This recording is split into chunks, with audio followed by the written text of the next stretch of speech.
I think there's just so much passion and talent here, and I think we are, yeah, we're what's next.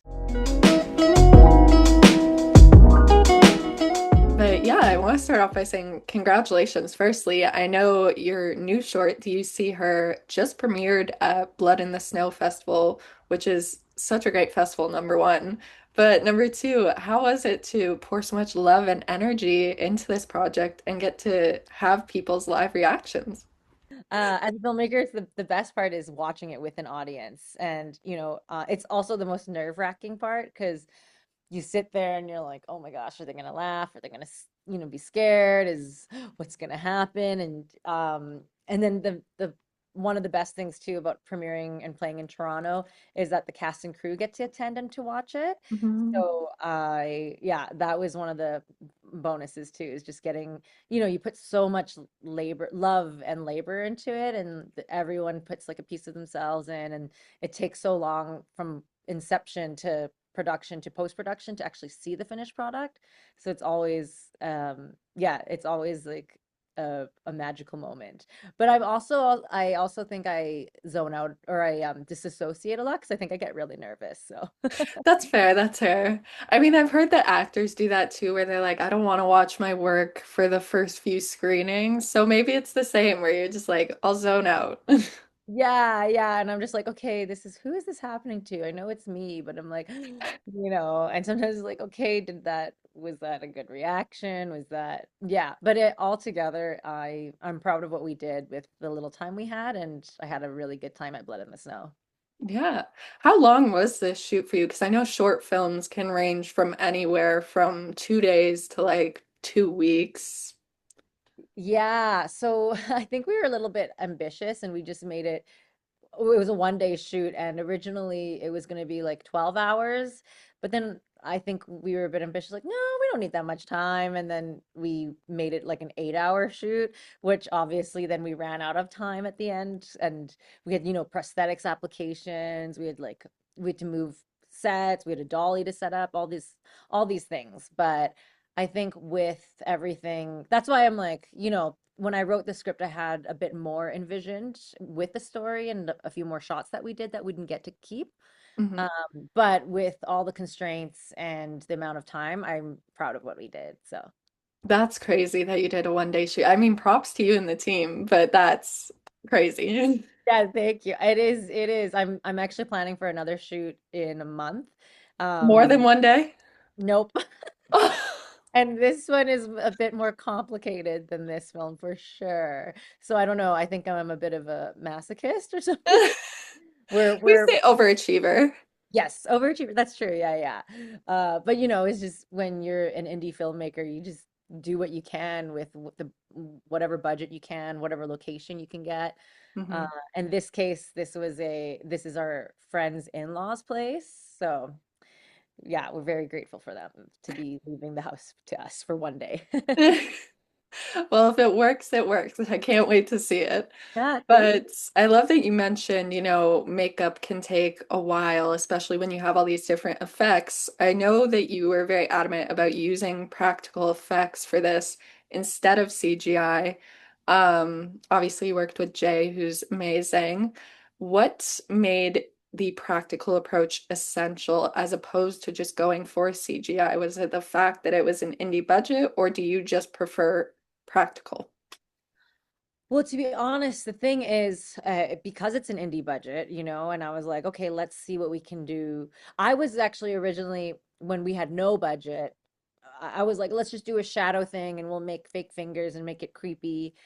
And then I was like, okay, let me see if I can get a, I wasn't, I've always been a fan of practical effects, but I don't think I was aware of how amazing they can be, and obviously Jay Bazowska is so talented. So I was so lucky to find them.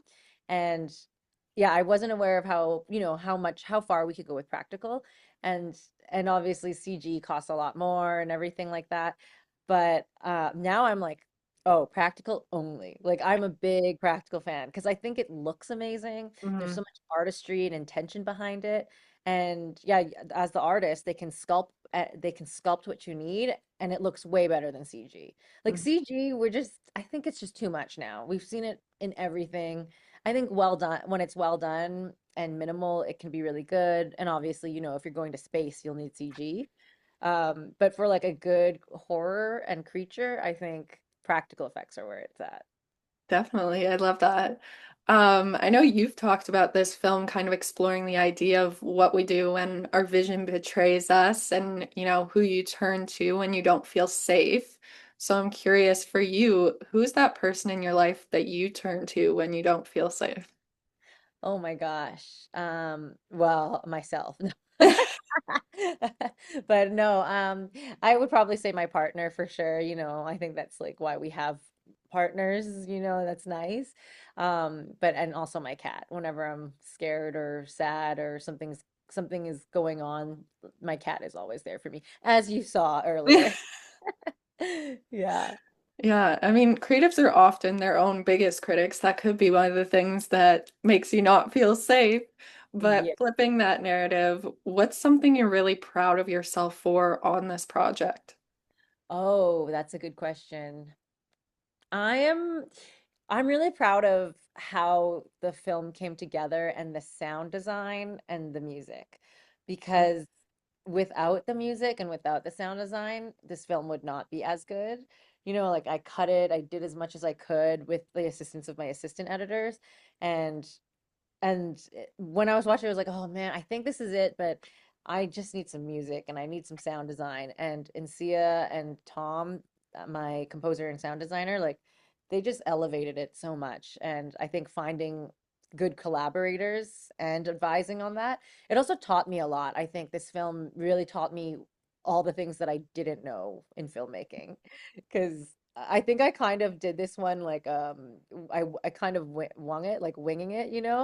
Yeah. And after this, I was like, oh, okay, I can't do that anymore. I gotta plan a bit more. I have to be more prepared. So this film really taught me so much about preparation and what I need to do.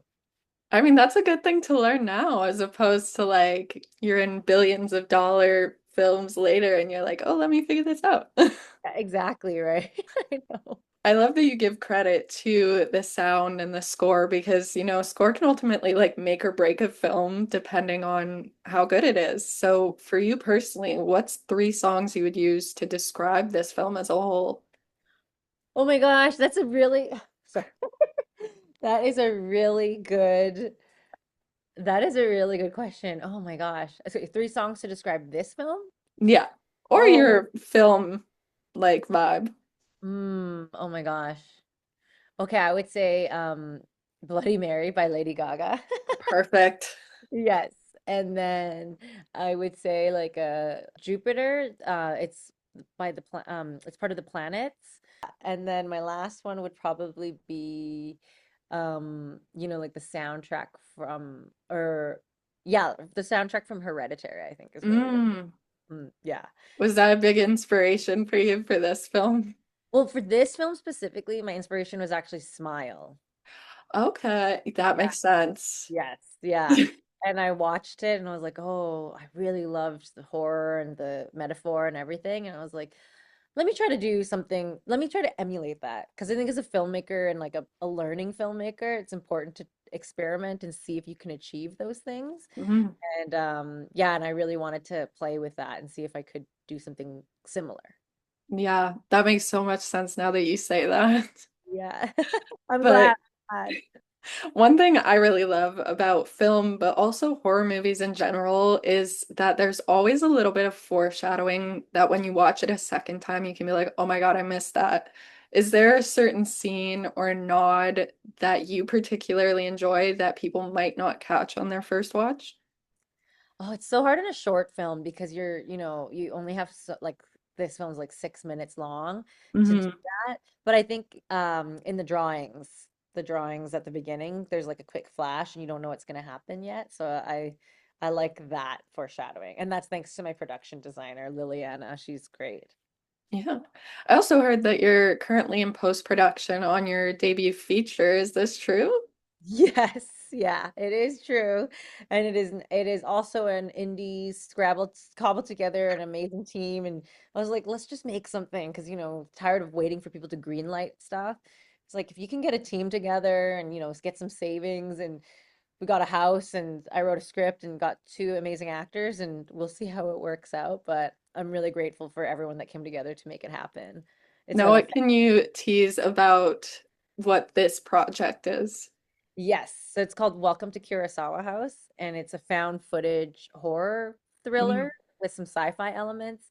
And it's about two women who go into the Kurosawa House, which is an elite rehab center for A-list celebrities to get rid of their technology and social media addictions.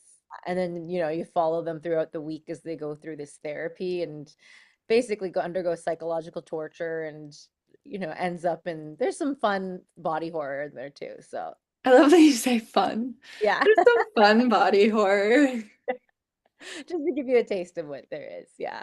Okay, we'll be looking out for it. Thank I mean, you. you're part of a generation right now that's reshaping what Canadian cinema can be.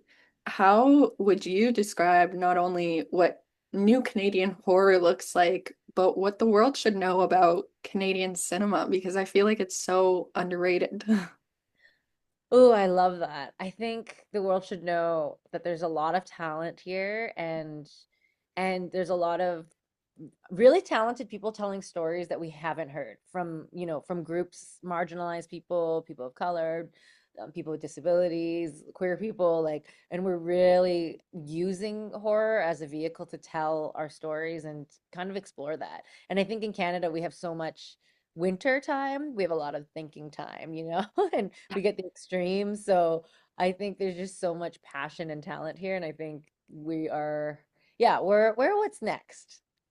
Definitely. I mean, we've been here. People are just slow to the party.